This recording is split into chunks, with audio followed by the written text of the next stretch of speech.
नमस्कार, मैं हूँ संजय शर्मा। आप देख रहे हैं 4 पीएम न्यूज़ नेटवर्क। संडे का दिन है, आपको राजीव जी की भविष्यवाणियों का इंतज़ार है।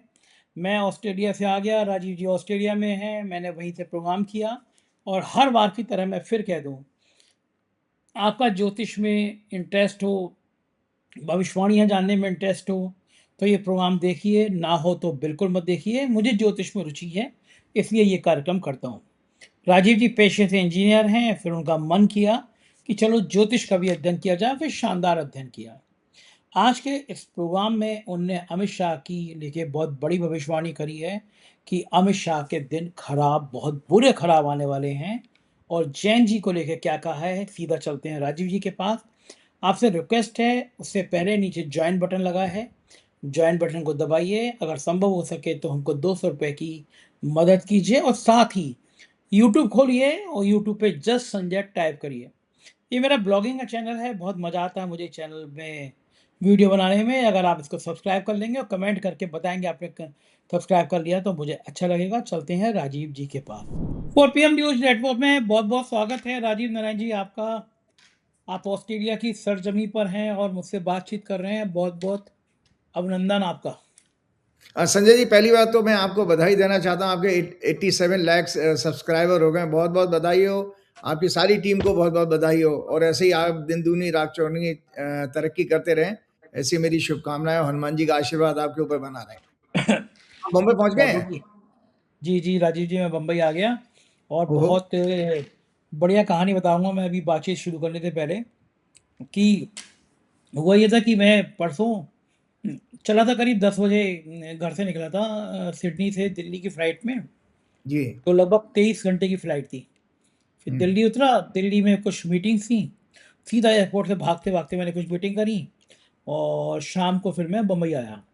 तो हम्म। बहुत थकान हो रही थी, कंटिन्यू 36-37 घंटे में लगातार दौड़ रहा था। तो जब मैं एयरपोर्ट पे उतरा तो मेरे पास एक बड़ा ब्रीफ़केस था और लैपटॉप का बैग था। तो मैंने ड्राइवर से कहा गाड़ी में रखो, मैं गाड़ी में आके बैठ गया। जब घर पे आया तो मैंने कहा लैपटॉप का बैग निकाल दो, शो करना है। ड्राइवर बोला वो लैपटॉप का बैग तो है ही नहीं, आप लाए नहीं। हम्म। मैं कहा नहीं भैया, मैं ट्रॉली से बाहर निकाल के लाया। बोले नहीं नहीं सर, मैं पक्का मालूम है लाया नहीं यहाँ। मैं बड़ा परेशान। उसमें राजीव जी मेरा लैपटॉप, मेरे कैमरे, 2 मेरे मोबाइल, पासपोर्ट सब अरे, था। मैंने बाप रे 5-6 लाख रुपए की टिकी। हम अब मैं इतना थका हुआ था, फिर मैं रात में दोबारा गया एयरपोर्ट पे। फिर मेरे कुछ पुलिस अफ़सर थे, मैंने उनसे मदद माँगी। उन बेचारों ने यहाँ की सियारा जो पुलिस स्टेशन है यहाँ का एयरपोर्ट का, बहुत अच्छा नाइट कार्ले कार्ले करके थे नाइट अफ़सर। वो बेचारे आए मेरे संग और वो इसमें लोकेशन लगी हुई थी तो हम लोग बार-बार कर रहे थे, तो वो अडानी के कार्गो में दिखाई दे रहा था। लेकिन वो इतना बड़ा कार्गो था, रात के 4 बजे तक ढूँढते रहे, नहीं मिला। हम बड़े परेशान हो गए कि तो गया। फिर हमने सुबह सीसीटीवी के लिए कहा कि भई चेक करा दीजिए किस आदमी ने उठाया। तब तक मेरे बेटे के पास फ़ोन गया एक और हम्म। बोले आपका लैपटॉप का बैग यहाँ रह गया था। तो बेटे का नहीं, मेरा नहीं, पापा का रह गया था। तो बोले कि भाई मैं जो हूँ कल रात से परेशान हूँ। मेरा नाम हम्म। रमेश है और मैं अडानी कार्गो में काम करता हूँ। आपकी गाड़ी जब गई तो उसमें ट्रॉली में बैग रखा था, मैं उठा के भागा भी आपके पीछे, लेकिन आप निकल गए। और बोले तब से रात से मैं परेशान था। मैंने सोचा हम्म। पुलिस में जाके दे दूँ, लेकिन 15 अगस्त का मामला सिक्योरिटी का था। तो मैंने देखा बड़ा कीमती सामान था। और बोले कोई नंबर नहीं था। तो आपके पासपोर्ट को मैंने टिकट जो था कतर एयरवेज़ को भेजा कि स्कैन करके नंबर दे दीजिए। उन कतर एयरवेज़ ने नंबर दिया बेटे का, बेटे से संपर्क किया। फिर आज मैं उसको बैग लेने गया। कह रहा भाई साहब कल रात को नींद नहीं आई, इतना महँगा सामान था मेरा और मैं परेशान था कि मैं आप तक ये चीज़ें पहुँचा कैसे दूँ। मैं राजीव जी इतना हैरान हो गया और मैं फ़ोटो भी लगा रहा हूँ इन साहब का। ये जो हैं सज्जन, आप सोचो एक बैग एयरपोर्ट पे रात को 9-10 बजे मिला। वो आदमी लगातार संपर्क करने की कोशिश में था। इतने महँगे सामान 5-6 लाख, उड़ीसा के थे वो। मैसूर के, अच्छा। सॉरी मैसूर के हैं ये और ये अडानी कार्गो में काम करते हैं। हम्म। तो मैं इनको ट्वीट भी किया कि भैया इनको एक बेहतरीन अवार्ड देना चाहिए अडानी को कि इतना ईमानदार आजकल के दौर में कौन होता है कि रात भर वो बैग रखा रहा, सुबह उसने कतर एयरवेज़ से डिटेल माँगी और तब दिया। तो दुनिया में अच्छे लोगों की कमी नहीं है। अच्छे लोग बिल्कुल है, बिल्कुल बिल्कुल अच्छे लोग हैं। मुझे लगा कि तो आप तो ऑस्ट्रेलिया में आपकी रंगत बढ़िया हो रही है, तो आज की चर्चा शुरू करते हैं। सबसे जी। पहले ये बताइए कि आपने कहा था ये जो सत्र चल रहा है, हम्म। इसमें कोई बिल पास नहीं होगा, जबकि पूरी उम्मीद थी कि बिल पास करा लेंगे लोग परिसीमन का। एक बात बड़ी मार्के की कही थी आपने इस सत्र में छोटे साहब और बड़े साहब को बहुत डर लगेगा, भागेंगे ये लोग, मोदी और शाह दोनों के लिए। तब तक ऐसी स्थिति बनी भी नहीं थी, ऐसे हालात थे भी नहीं। मैं सिडनी में था, तो आप हिमांशु के संग शो किया था आपने, तब जर्नी कर रहा था। हाँ जी, हाँ जी, हाँ जी, हाँ जी। तो मुझे ये बताइए कि ये जो बड़े साहब और छोटे साहब को डर लगेगा, ये डर जाएँगे, ये कैलकुलेशन किस आधार पे की थी आपने? कौन-सा ग्रह देखा था आपने? कौन-सी राशि देखी थी आपने? आपको कैसे पता था ये लोग डर जाएँगे? हाँ, तो संजय जी, सबसे पहले देशवासियों को बताना चाहता हूँ मैं कि आपने ये कहा ना कि मैं, और उससे पहले जो आपके हमने हिमांशु के साथ जो लास्ट प्रोग्राम आपकी जब आप ऑस्ट्रेलिया में थे, जब किए थे, तो बहुत सारे यूट्यूबर्स को मैं सुन रहा था कि जिस तरह से टीएमसी को तोड़ा गया, जिस तरह से शिवसेना को, उद्धव ठाकरे वाली को फिर से तोड़ा गया, जो अरेंजमेंट किए गए थे एमपीज के, वो सारा डिलिमिटेशन बिल के लिए, तो सब लोगों को, मैं बड़े से बड़े आपके यूट्यूबर के जर्नलिस्ट को मैंने देखा, सुना भी, कि उन्होंने कहा भैया अब तो ये चुनाव नामात्र के रह जाएँगे और ये मोदी जी अब कभी हटेंगे नहीं, क्योंकि डिलिमिटेशन बिल लेके आ जाएँगे, तो उनकी अपनी हमेशा सरकार बनी रहेगी। तो एज़ एन एस्ट्रोलॉजर मेरे को एक मेरा ड्यूटी था, तो मैंने आपके 19 जुलाई के प्रोग्राम में ये डिस्कस किया था उसके साथ। तो दर्शकों को मैं दोबारा वो दिखाना चाहता हूँ कि जब हम संविधान हमारा बनता है ना संजय जी, तो ये हॉरोस्कोप देखी जाती है। भारत की 2 कुंडलियाँ हैं। एक, भारत को स्वतंत्रता मिली थी 15 अगस्त 1947 को, और दूसरी, जब भारत इंडियन रिपब्लिक बना, मतलब रिपब्लिक का अर्थ यह है कि जब जिस दिन से हमारा कॉन्स्टिट्यूशन लागू हुआ, वो 26 जनवरी 1950। मीन लगन की कुंडली थी, लग्न में राहु, मार्स और केतु 7वें घर में, चंद्रमा मेष राशि का दूसरे घर में था, शनि उसमें 6वें भाव में, और बुध जो है वक्री होकर के 10वें भाव में, और 11वें भाव में, जहाँ से नए कानून वगैरह जो देखे जाते हैं, 6 हाउस लिटिगेशन का होता है। दर्शकों को मैं बता देता हूँ, 6वें घर से सारे आपके लीगल मैटर्स देखे जाते हैं, लेकिन अगर कोई नया कानून पास होगा, तो वो 11th हाउस से देखा जाता है, और 9th हाउस हमारा कॉन्स्टिट्यूशन का होता है एज पर मंडेन एस्ट्रोलॉजी।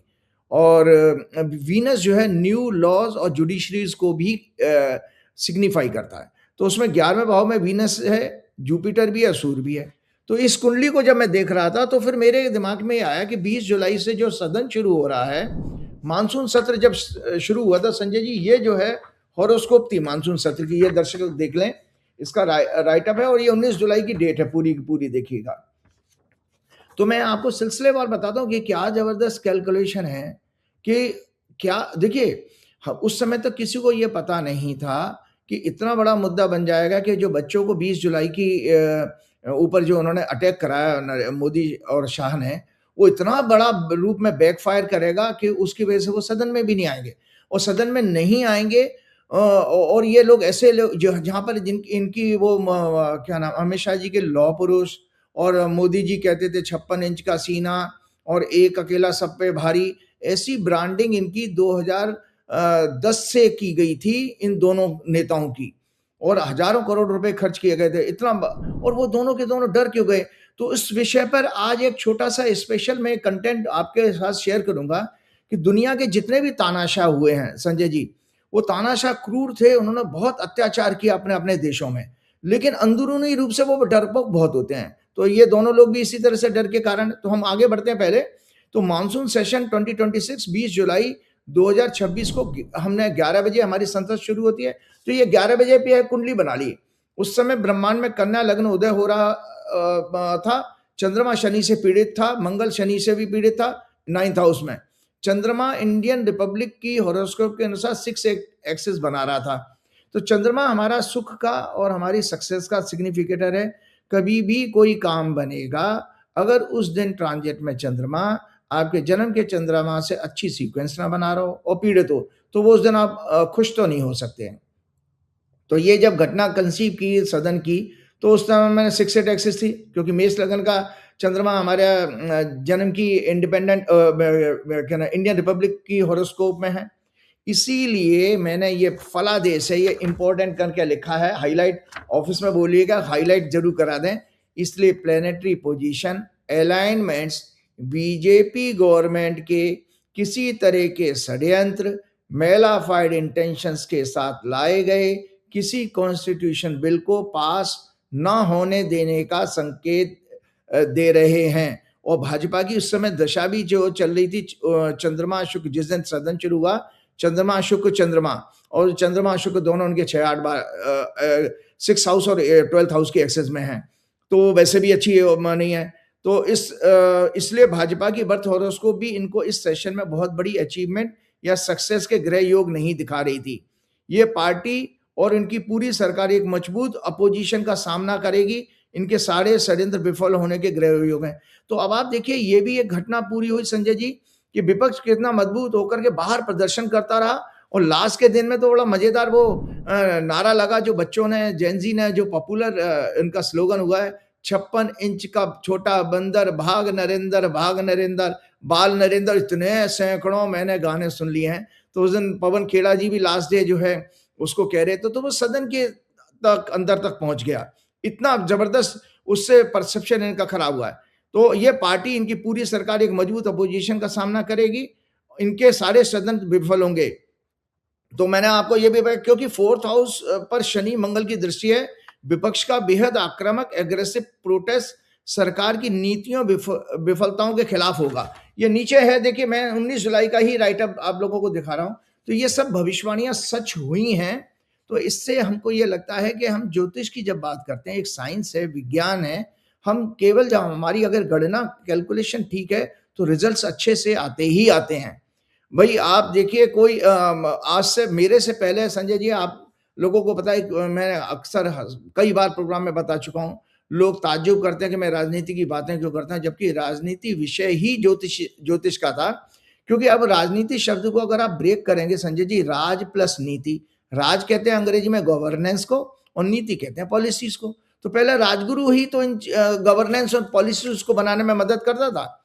और मैंने एक और चीज की, क्या नाम है, इसमें एक और चीज मैंने प्रेडिक्ट की थी, इसके अंदर लिखा था कि सदन में स्पीकर का रोल बेहद नेगेटिव, झगड़ालू, नॉन ट्रांसपेरेंट होगा, न्याय नैतिकता के मापदंड पर बेहद पक्षपातपूर्ण और घटिया रहेगा। इस कुंडली का जब मैंने D10 चार्ट बनाया था, वो भी बहुत अच्छा ग्रहों का योग नहीं दिखा रहा था, और मैंने इसके अंदर लिखा, D10 चार्ट स्पष्ट रूप से इंडिकेट कर रहा है कि सदन स्ट्रॉन्ग विपक्ष द्वारा कंट्रोल किया जाना चाहिए, धरना प्रदर्शन व्यापक रूप से होंगे, विपक्ष। तो अब आप देखिए कि स्ट्रॉन्ग विपक्ष की नरेंद्र मोदी, अमित शाह जैसे लोगों को सदन में नहीं घुसने की हिम्मत हुई। और इसके साथ साथ आपने देखा कि वो लास्ट डे में जब वो वंदे मातरम गाने के लिए 3 मिनट बाद आए, और 3 मिनट बाद ही सदन को बंद कर दिया गया, ये अपने आप में इतिहास बन गया। उसके अलावा एक छोटी सी चीज और, मैं पुरानी प्रीवियस प्रेडिक्शन को शेयर करता हूँ। ये सब 19 जुलाई को, देखो 20 जुलाई को संजय जी आपको याद होगा, 20 जुलाई से सदन शुरू हुआ, 20 जुलाई को प्रोटेस्ट मार्च था बच्चों का। उस समय ये भी बात आ रही थी कि ये लोग प्रोटेस्ट मार्च होने नहीं देंगे, लेकिन प्रोटेस्ट मार्च हुआ भी, और उसके बाद जो उन्होंने कार्रवाई की सरकार ने, वो आज तक सरकार के लिए गले की हड्डी बन के बन चुकी है। तो मैंने एक और राइटअप आप लोगों के साथ शेयर करता हूं दर्शकों। ये लिखा, क्या 20 जुलाई को कॉकरोच जनता पार्टी का प्रपोज जंतर मंतर से संसद तक का मार्च सफल होगा या नहीं, एस्ट्रोलॉजिकल एनालिसिस दी थी। तो मैंने कहा, जो आपको 6 जून 2026 को लगभग 11 बजे जो आंदोलन पहली बार किया था सीजेपी ने, उस दिन ब्रह्मांड में कर्क लगन था जो मूवेबल साइन था, और मंगल अपनी राशि में 10वें भाव में था। 9th लॉर्ड जुपिटर को लग्न को एक्सपेक्ट कर रहा था। 9th लॉर्ड जुपिटर हमेशा मून को 7th हाउस से एक्सपेक्ट करके फिर से जेन्युइनिटी उसकी कंफर्म कर रहा था। तो ये प्रेडिक्शन भी संजय जी पूरी हुई है। किस रूप में पूरी, इसकी भविष्यवाणी में बताता। इंडिया का मैंने इंडिपेंडेंट इंडिया का बर्थ चार्ट भी शेयर किया था, उसकी दशा भारत की इस समय वर्तमान में उस समय चल रही थी।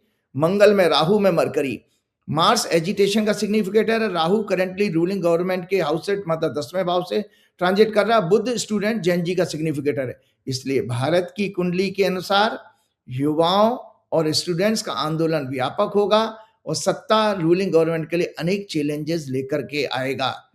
अगस्त फर्स्ट वीक में मंगल राशि बदल कर जन्म की पोजीशन 2nd हाउस में आएगा, और एजुकेशनल इंस्टीट्यूशन के हाउस स्टूडेंट्स को प्रभावित करेगा। तो इसका अर्थ यह है कि फिर से छात्र आंदोलन आ रहा है। तो अब आप सच बताइए संजय जी, अगस्त से मैंने कहा, तो अभी आप लोगों ने क्या देखा? झारखंड का फिर मूवमेंट हुआ, तो मंगल की सो हम तो देखिए झारखंड का मूवमेंट हो, तमिलनाडु का हो, आंध्र प्रदेश का हो, उत्तराखंड का हो, उससे हमारा लेना देना नहीं है। वैदिक ज्योतिष तो ब्रह्मांड के ग्रहों की बात कर रहा है, तो वो तो बार बार छात्र आंदोलन के। तो आज आपको फिर आगे की बात बताने वाला हूं, फिर मैं आपके पसंदीदा सब्जेक्ट कि मोदी और अमित शाह क्यों डर गए उस पर आ जाऊंगा।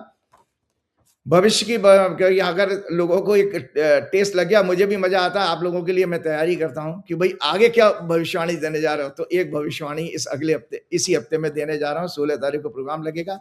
ये टेक्निकल राइटअप है संजय जी।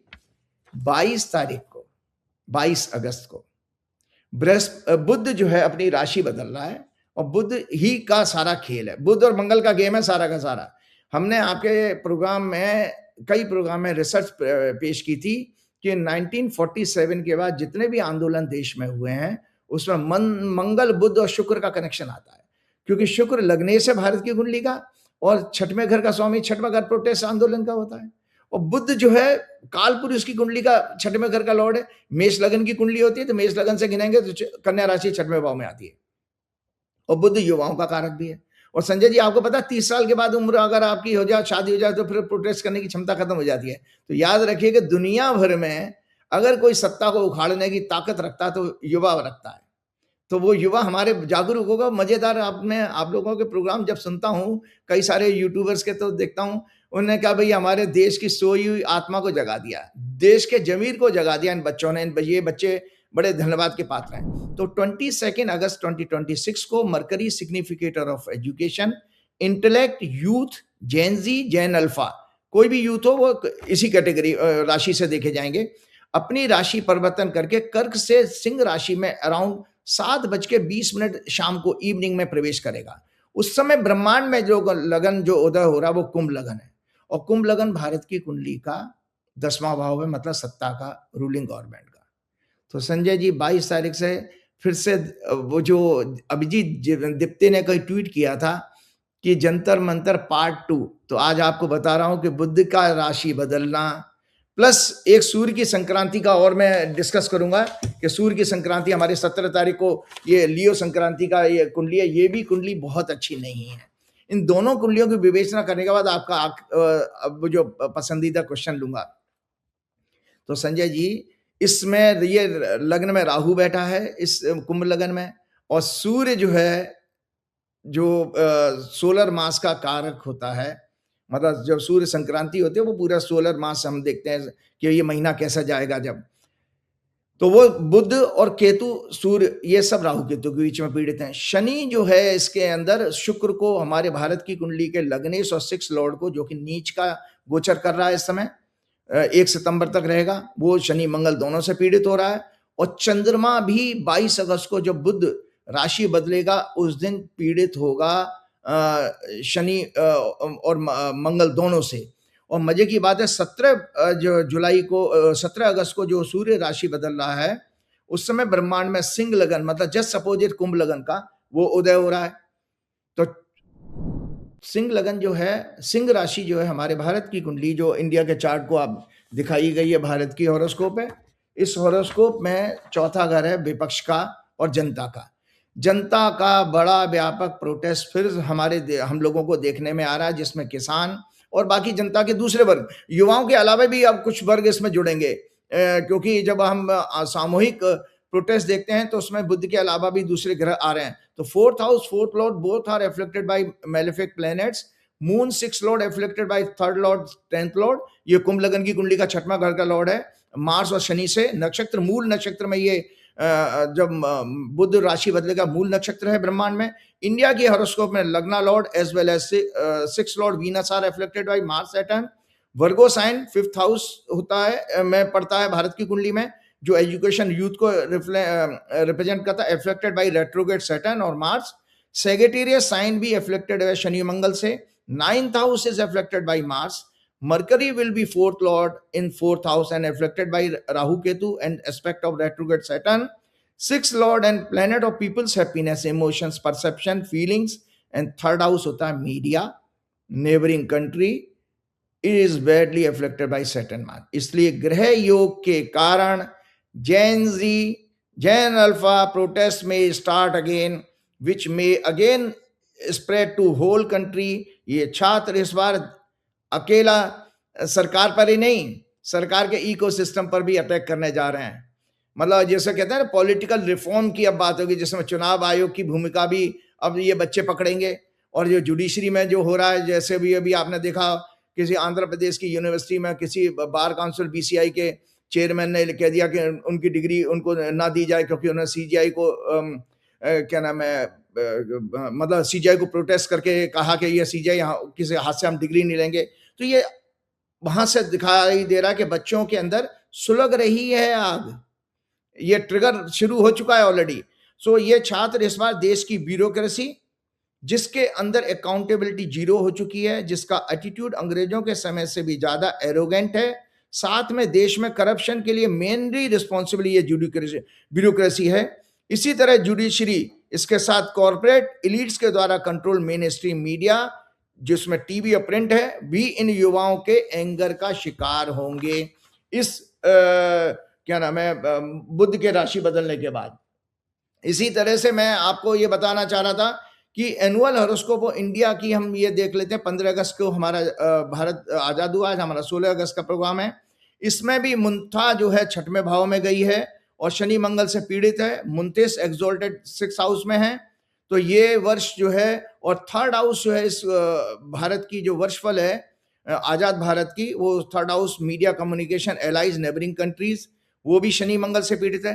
तो संजय जी, इस वर्ष में जो 15 अगस्त 2026 से शुरू हो रहा है वर्षफल, इसमें बड़े से पड़ोसी देशों से किसी तरह की झड़प या बॉर्डर का सीमा विवाद दिखाई दे रहा है, और मीडिया पर अटैक आंदोलन इसमें फिर से वापस होने वाला है।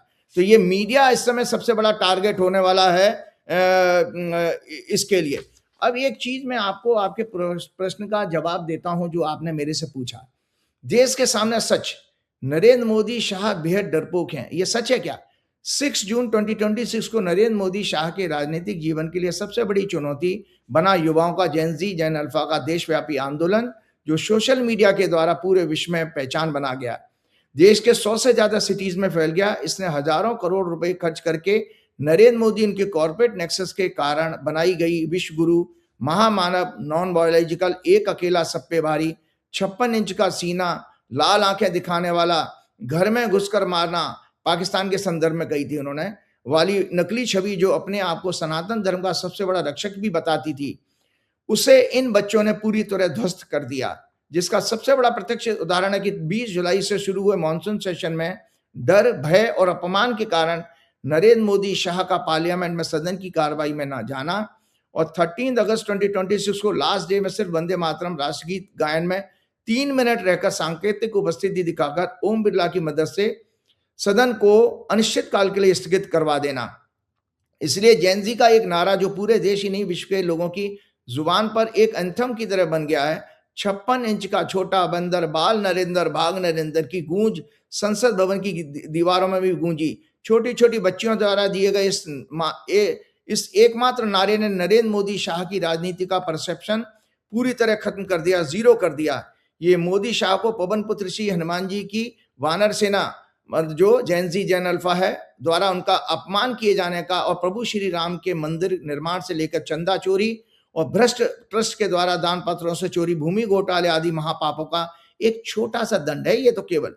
17 अगस्त 2026 को सिंह संक्रांति पर बनी हॉरोस्कोप, 22 अगस्त 2026 को जैन जी का सिग्निफाई करने वाला ग्रह बुध का राशि परिवर्तन, वक्री शनि, 2 सितंबर को शुक्र का राशि परिवर्तन आने वाली, और अमित शाह बीजेपी के हॉरोस्कोप में खराब प्लेनेटरी दशाएं अमित शाह ही नहीं पूरे राजनीतिक कैरियर के अंत होने का, अमित शाह के पूरे राजनीतिक कैरियर के अंत होने का ग्रह योग बना रहे हैं। सत्ता परिवर्तन भी होगा, और ये सरेआम गोदी मीडिया, गोदी जर्नलिस्ट, ब्यूरोक्रेट्स, जजेज और फिल्म एक्टर्स, बुद्धिजीवियों, पाखंडी संत महात्माओं और अंधभक्तों के साथ सरेआम जनता द्वारा दंडित किए जाएंगे। इस फियरलेस जैन अल्फा ने पूरे देश की जनता को जगा दिया है। विपक्ष सिस्टम, जुडिशरी के अंदर का डर भी खत्म कर दिया है। आरएसएस, बीएचपी, बीजेपी के हिंदुत्व का पाखंडी ढोल भी फाड़ दिया है, ध्वस्त कर दिया है। टेक्नोलॉजी एरा के बच्चे जाति पात, वर्ग, धर्म, संस्कृति, भेदभाव में विश्वास नहीं रखते हैं। इन बच्चों के कारण ही इनके अंधभक्त माता पिता और रिश्तेदारों को भी बीजेपी का असली चेहरा समझ में आ गया है, इसलिए आगे भी ये विरोध जारी होगा, क्योंकि 22 अगस्त से ग्रह बदल रहा है बुध। अब इन देशवासियों को इन नारों पर भी 100% सच्चाई दिखने लगी है। जब जब मोदी शाह डरते हैं, पुलिस को आगे करते हैं, जब जब मोदी शाह डरते हैं, हिंदू मुस्लिम करते हैं। एक जो डर की बात थी, तो तानाशाह की आज मैं फिलॉसफी डिस्कस करूंगा। आज प्रोग्राम चाहूंगा मैं छोटा रखूं, क्योंकि दर्शकों की एक डिमांड ये आती रहती है, 1 घंटे का प्रोग्राम ज्यादा बड़ा हो जाता है, तो मेरी कोशिश रहेगी कि मैं अपना कंटेंट पूरा कवर करूं। तानाशाह डिक्टेटर अथॉरिटेरियन की फिलॉसफी वर्किंग मेथड क्या होता है? सभी तानाशाहों की फिलॉसफी अक्सर पूर्णतावादी, परफेक्शनिस्ट और utopian ideal condition, specially social organisation और प्रपोजिंग और advocating impractical ideal social. Bharat एक हिंदू राष्ट्र बनेगा, जैसे आरएसएस, बीएचपी और बीजेपी वाले कहते हैं, ये एक इम्प्रैक्टिकल इनकी सोच है। एंड पॉलिटिकल स्कीम और एजेंडा, ये समाज और मानवता को, देशवासियों को आइडियल रूप में बदलने का दावा करते हैं।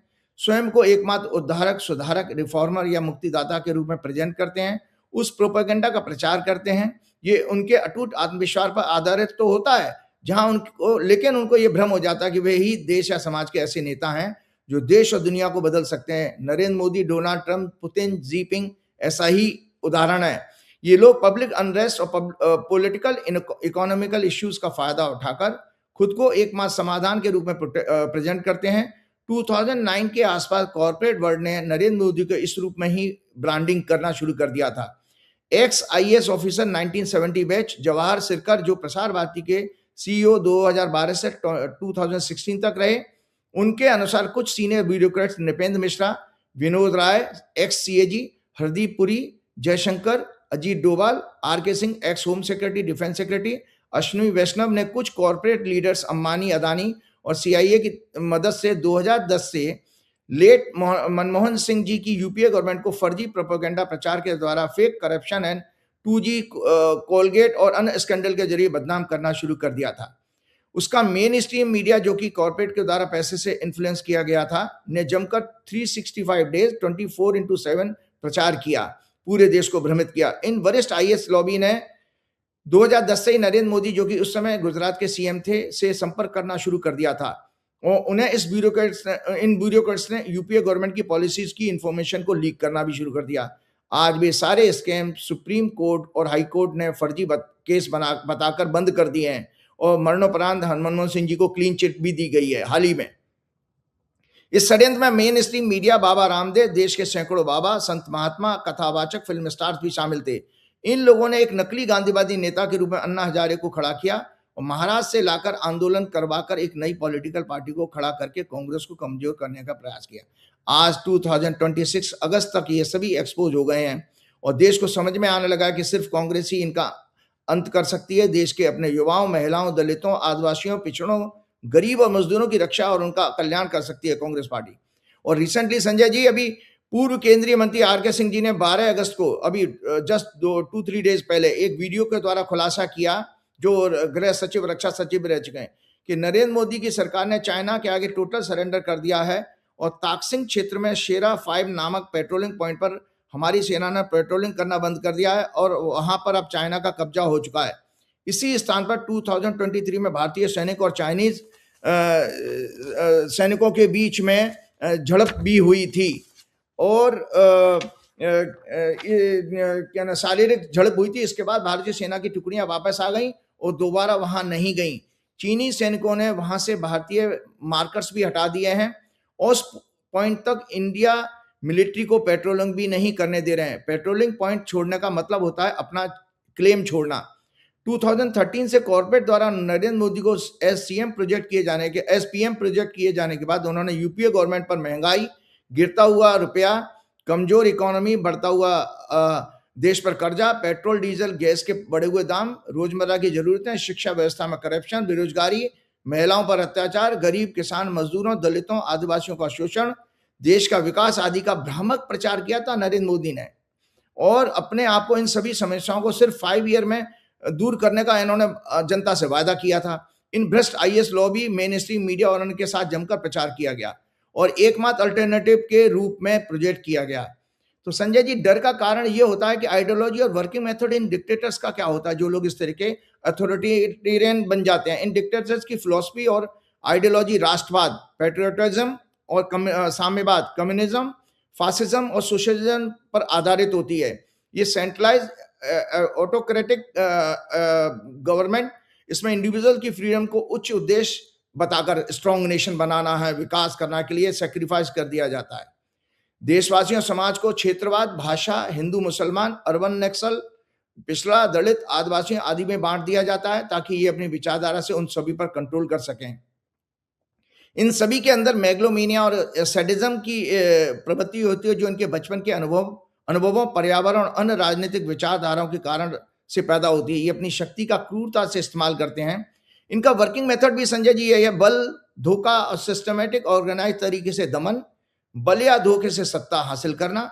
वेस्ट बंगाल जैसे इलेक्शन, महाराष्ट्र का हुआ, हरियाणा का हुआ, छत्तीसगढ़।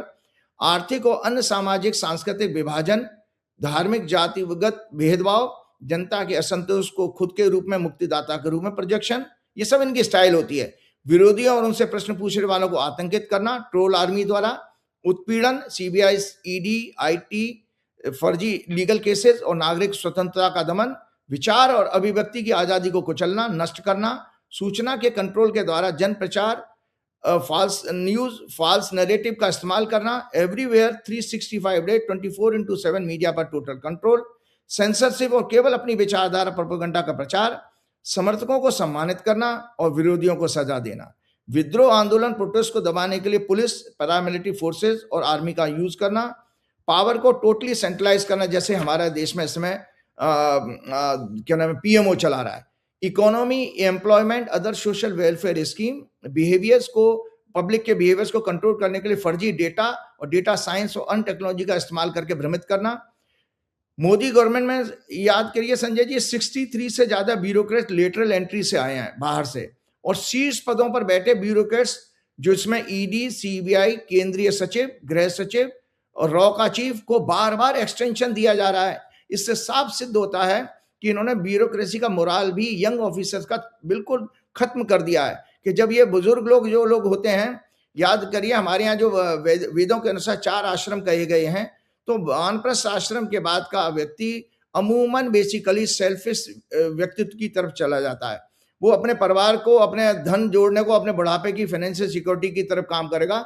उसके अंदर वो देशभक्ति और वो सब चीजें नाम मात्र की रह जाती हैं। तो इसलिए देखिए संजय जी, जिनके मैंने नाम लिए हैं, ये सारे के सारे लोगों को अभी इन्होंने एक्सटेंशन दिया है। मोदी जी बुड्ढों के जरिए, अब जैन जी इसको कैसे सहन कर लेगा? भाई भविष्य तो उनका है, देश उनका है, अब इन बुजुर्गों से क्या होगा? तो मैं आपको 3 तानाशाहों का अंत बता रहा हूं कि कैसे होता है, और चौथा मॉडर्न अभी अप्रैल में जो हुआ है वो भी। तो एक संजय जी, आपको पता 1325 से लेकर 1351 के बीच में डर का कारण बता देता हूं। पिछले प्रोग्राम में मैंने आप लोगों को बताया था, पैरानोइया बीमारी होती है इस तरह की, जो डर की बीमारी होती है, वो लास्ट राइटअप में मैंने आप लोगों को शेयर भी की थी। तो संजय जी, मोहम्मद बिन तुगलक 1325 से 1351 के बीच में हुआ। नरेंद्र मोदी अमित शाह की तरह अत्यधिक संदिग्ध पैरानॉइड स्वभाव का था। उसके शासन काल में 20 से ज्यादा बार बड़े प्रोटेस्ट हुए मोहम्मद बिन तुगलक के। उसने खुद को सुरक्षित रखने के लिए कई बार सख्त कदम उठाए। मजबूत जासूसी तंत्र रखा, जैसे हमारे यहाँ पेगासस इस्तेमाल किया जा रहा है। ये 1325 दर्शकों और 1351 की बातें बता रहा हूं। संदेह पर कठोर सजा, जरा उसको संदेह हो जाए, थोड़े से संदेह पर भी लोगों को गिरफ्तार करके यातना दी जाती थी। जैसे कि मोदी को गाली देना या मीम्स या रील्स वीडियो बनाने पर मुकदमे फर्जी कर दिए जाते हैं। केंद्रीयकरण, सेंट्रलाइजेशन और पावर, निरंतर निगरानी, विद्रोहियों के खिलाफ बेरहमी, कठोरता से दंड, ये सब कुछ हम देख रहे हैं हम अपने देश में। 20 मार्च 2051 को तेज बुखार के कारण उसकी डेथ हो गई। गुजरात में एक तुर्की गुलाम के विद्रोह को कुचलने के बाद उसका पीछा करते हुए सिंध तक पहुंच गया। रास्ते में गंभीर रूप से घायल हुआ, बीमार हो गया और मर गया। दूसरे सज्जन हुए एडोल्फ हिटलर। ये neurotic psychopath, historic, bordering on schizophrenia और एक्सट्रीम पैरानोइया से पीड़ित था ये एडोल्फ हिटलर। ये भी अपने विरुद्ध लगातार साजिशों का शिकार होने के डर से अपने करीबी सहयोगियों पर भी संदेह करता था। ये इसलिए आप दर्शकों में ये उदाहरण के साथ समझाना पड़ा, क्योंकि आपको ये ना लगे कि मैं नरेंद्र मोदी जी के लिए व्यक्तिगत रूप से कोई चीजें कह रहा हूं। आप सिम्टम आप देख रहे हैं, आपके जीवन में सब दिख रहा अभी है। ये 20 करीबी सहयोगों पर भी संदेह करता था। 20 जुलाई 1944 को एक बम विस्फोट के बाद उसका संदेह और बढ़ गया। उसके बाद उसने किसी पर भी भरोसा करना बंद किया। मोदी जी भी एक टायर फटने से मकान छोड़ के, अपना चीफ मिनिस्टर का हाउस छोड़ के भाग गए थे डर के कारण। उसका भाषण और व्यवहार हमेशा नफरत वाला, व्यंग और कटु वचन से पूर्ण होता था हिटलर का। 30 अप्रैल 1945 को उसने अपने दाहिने कनपट्टी में गोली मार ली। उसकी वाइफ ने साइनाइड खाकर के आत्महत्या कर ली थी। उसके बाद दोनों के शव बाहर गार्डन में रखकर पेट्रोल से जला दिए गए थे। तीसरे सज्जन हुआ मुसोलिनी। ये हमारे आरएसएस के पितामह हैं, ग्रैंडफादर हैं, क्योंकि आरएसएस की जो फॉर्मेशन हुई है मुसोलिनी की आइडियोलॉजी। एक बालकृष्ण मुंजे होते थे 1947 के बाद, ये इटली में जाकर के मुसोलिनी से मिले थे। आरएसएस की जो ड्रेस देखते हैं ना, जो भी डिसिप्लिन है, जो भी स्ट्रक्चर है, वो सारा मुसोलिनी की गाइडलाइंस में हुआ है। सो मुसोलिनी इनके लिए बहुत, इटली का वैसे ही कनेक्शन है। आपने मोदी जी ने तो अभी भी मुसोलिनी जी की बजाय मेलोनी पकड़ ली है। वो तो मुसोलिनी तो मेल था। मोदी जी मेलोनी जो वहाँ की पीएम है, उनके साथ अपनी वो मेलोडी चॉकलेट भी देकर के आए थे मोदी जी। तो मुसोलिनी ये आरएसएस की आइडियोलॉजी का पितामह था। ये नार्सिसिस्टिक पर्सनालिटी, इम्पल्सिव और थिएटरिक था और कभी कभी डिप्रेसिव लक्षणों वाला था। कुछ साइकोलॉजिस्ट ने उसे हाइपोमेनिक और करेक्टरोपैथी वाला बताया। ये ज्यादातर सत्ता के नशे में ये क्या करता था, इससे मोदी जी की काफी सिमिलरिटी नजर आती हैं। ये ज्यादातर सत्ता के नशे, अहंकार और अपॉर्चुनिस्ट बिहेवियर ठीक नरेंद्र मोदी शाह की तरह वाला था। 28 अप्रैल 1945 को नॉर्थ इटली को उसका देश छोड़कर के स्विट्जरलैंड भाग रहा था। उस समय इटालियन पार्शियंस द्वारा गोली मारकर उसकी हत्या कर दी गई। उसके बाद उसके साथ उसकी प्रेमिका भी थी। नेक्स्ट डे उन दोनों की बॉडीज को मिलान में पेड़ पर उल्टा लटका दिया गया, जहां आम जनता ने जूते मार मार कर और नाना प्रकार से अपमान किया। एक लेडी ने तो जिसके 4 या 5 बच्चे मारे, उसने 4-5 गोली डेड बॉडी में मारी हैं और जनता ने अपना क्रोध प्रकट किया। इसी तरह से आपको ये बता रहा हूं कि मुसोलिनी और नरेंद्र मोदी जी के व्यक्तित्व में सिमिलरिटीज क्या हैं। Personality analysis of Benito Mussolini, जो 1883 में इसका बर्थ हुआ था, 1883 में 1945। नार्सिसिज्म, सेल्फ ऑब्सेशन, बचपन से ही मैं दुनिया को चौंका दूंगा, एस्टोनिश कर दूंगा। He consider himself an extraordinary, हमारे मोदी जी की तरह indispensable leader. He was highly exhibitionistic, प्रदर्शन प्रिय था, presenting himself in multiple roles such as athlete, कभी कभी pilot, farmer, violinist etcetera. Modi ji भी कुछ इसी तरह के, जो कभी तमिल, कभी सिख, कभी बंगाली, कभी मेलोनी के प्रेमी, एक 26 साल के यूथ की तरह चॉकलेट देते हुए, और कभी ड्रम बजाते हुए, कभी त्रिशूल और डमरू बजाते हुए शिव जी की तरह, कभी केदारनाथ की गुफा में बैठकर सिद्ध योगी की तरह। मोदी जी भी ऐसे ड्रामेबाजी करते रहते, क्योंकि ये भी ड्रामेबाज था मुसोलिनी। अपॉर्चुनिज्म, सिद्धांतों से ज्यादा सत्ता और व्यक्तिगत फायदे को महत्व देता था। ये समाजवादी से फांसीवादी बन गया। इतिहासकारों के अनुसार वह एक अभिनेता, ढोंगी, प्रदर्शनी करने वाला था, जो सिचुएशन देखकर अपनी भूमिका बदलता रहता था। बचपन से ही आक्रामक और हिंसा में विश्वास रखने वाला था। राजनीति में हिंसा को जायज और आवश्यक मानता था। इंपल्सिव था, जल्दी क्रोधित हो जाता था। लंबे समय की स्ट्रेटेजी के बजाय तत्काल प्रभाव और प्रदर्शन पर ज्यादा ध्यान देता था। और एक्सट्रीमली ड्रामेटिक, छाती फुलाना, आंखें मटकाना। हमारी मोदी जी भी उनकी आप कई सारी भाव भंगिमा देखेंगे संसद में, कभी राहुल गांधी का मजाक उड़ाते हुए। छाती फुलाना, आंखें मटकाना, जोरदार हाव भाव, भीड़ देख करके तरह तरह की भाषाएं और एक्टिंग करके उन्हें प्रभावित करना। थ्रस्टिंग एंड चिन फॉरवर्ड, ठुड्डी आगे निकालकर एक्टिंग करना। अकेलापन और distrust, he had very few and real friends, ज्यादातर लोगों को सत्ता के साधन के रूप में देखता था। करीबी सहयोगियों को भी लंबे समय तक एक पद पर नहीं रखता था। ये जैसे हमारे मोदी जी भी, इसीलिए मोदी जी नए लोगों को नहीं रखते हैं और पुराने लोगों पर ही ज्यादा भरोसा करते हैं। हाइपोमेनिया, हल्की लेकिन लगातार उत्तेजना की स्थिति में रहता था, जिससे उत्साह और अवसाद, डिप्रेशन भी इसको आ जाता था बार बार। पूरी तरह पागल नहीं था, बल्कि एक इंटेलिजेंट, कैलकुलेटिंग एंड अपॉर्चुनिस्ट था। नरेंद्र मोदी जी के अंदर भी ये क्वालिटीज हैं। वे अत्यधिक अवसरवादी हैं। आरएसएस के समय से लेकर जितने भी लोगों के संपर्क में वो रहे हैं, उन्हें धोखा देकर, कमजोर करके, उनके कंधों पर चढ़कर सत्ता में लगातार आगे बढ़ते रहे। चाहे वो शंकर सिंह वाघेला हो, केशुभाई पटेल हो, मधुभाई कुलकर्णी आरएसएस के एक प्रचारक थे, जिनकी शागिर्दी में उन्होंने सारे संघ में अपनी ट्रेनिंग हुई। संजय जोशी, प्रवीण तोगड़िया, राजनाथ सिंह जी भी अरुण जेटली भी, मुरली मनोहर जोशी, लालकृष्ण आडवाणी आदि सभी को उन्होंने किसी ना किसी रूप से अपने रास्ते से हटाया।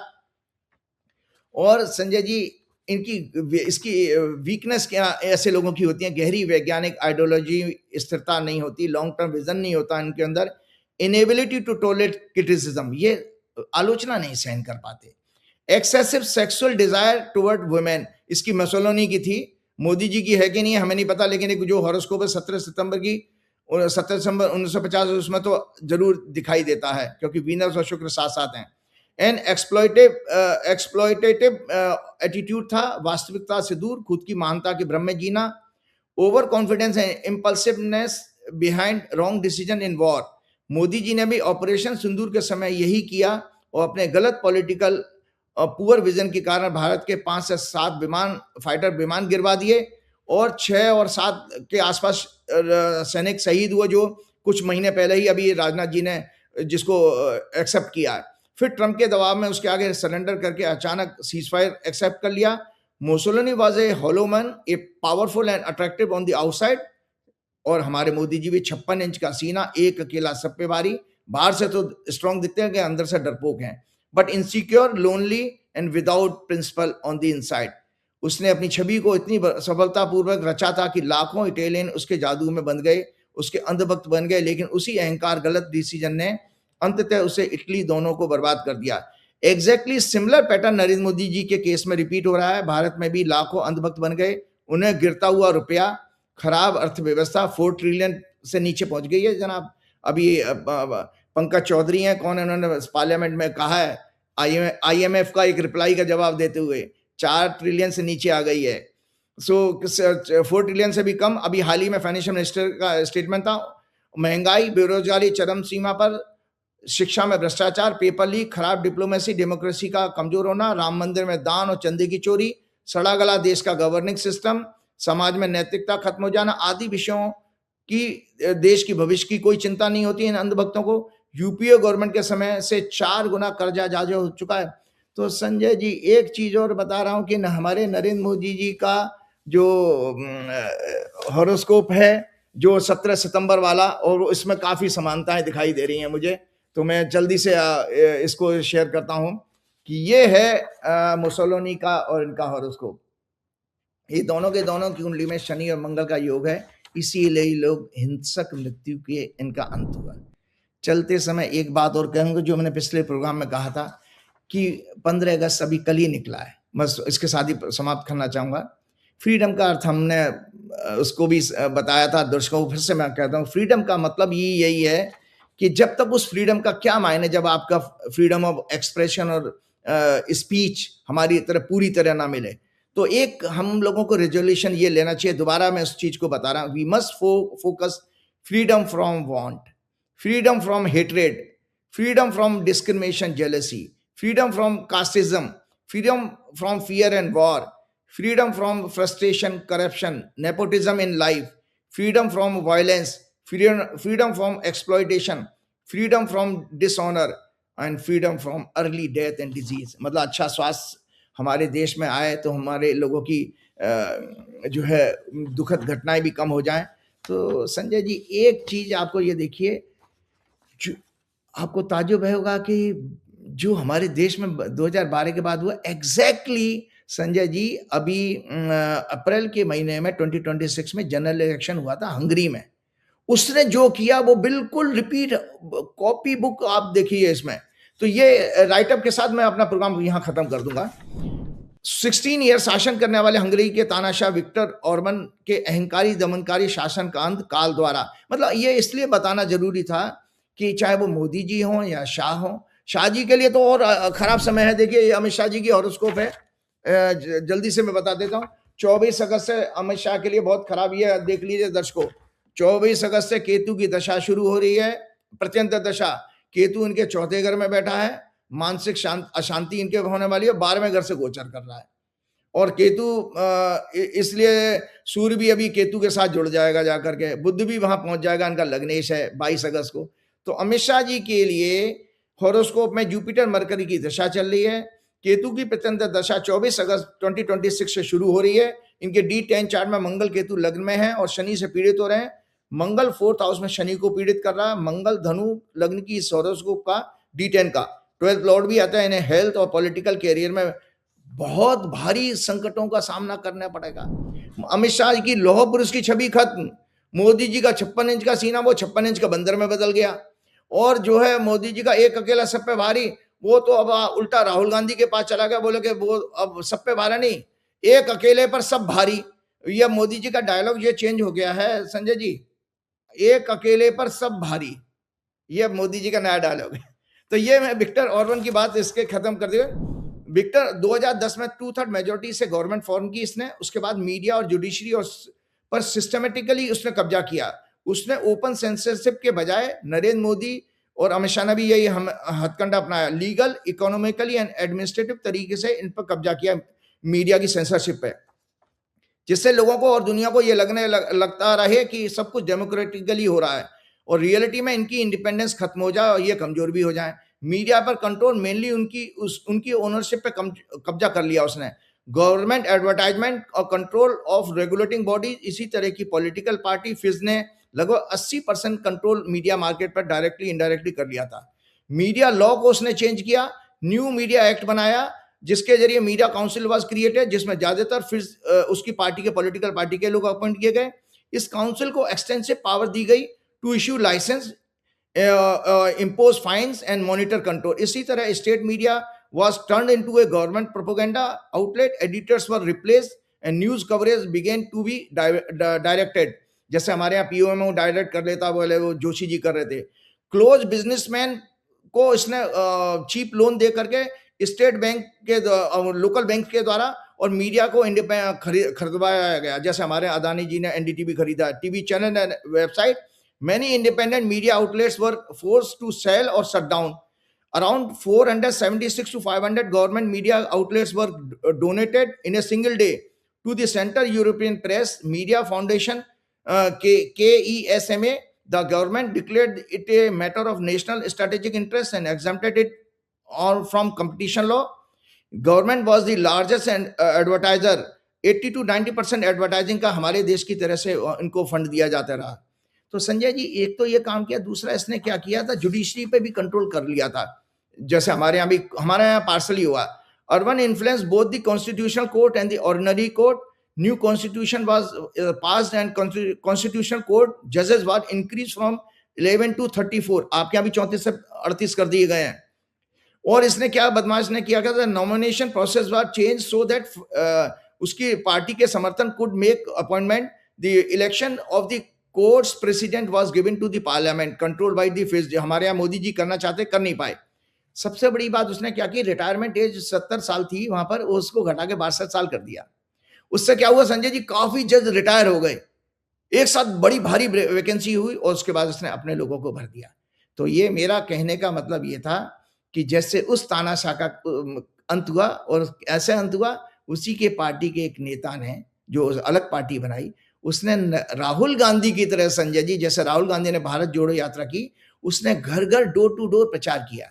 तो इसका एक मैसेज ये मिलता है कि आज जो बच्चे जो हमारे आंदोलन कर रहे हैं, सभी पॉलिटिकल पार्टी इसी तरह इन बच्चों से डायरेक्ट संपर्क करके डोर टू डोर कैंपेन का समय है। जब भी डिक्टेटर आता है तो कोई आपको मीडिया सपोर्ट नहीं कर रहा, इसी तरह चेंज होगा। चेंज जरूर होगा जो 22 अगस्त को बुध राशि बदलने जा रहा है और 17 अगस्त को जो हमारी सूर्य की संक्रांति है।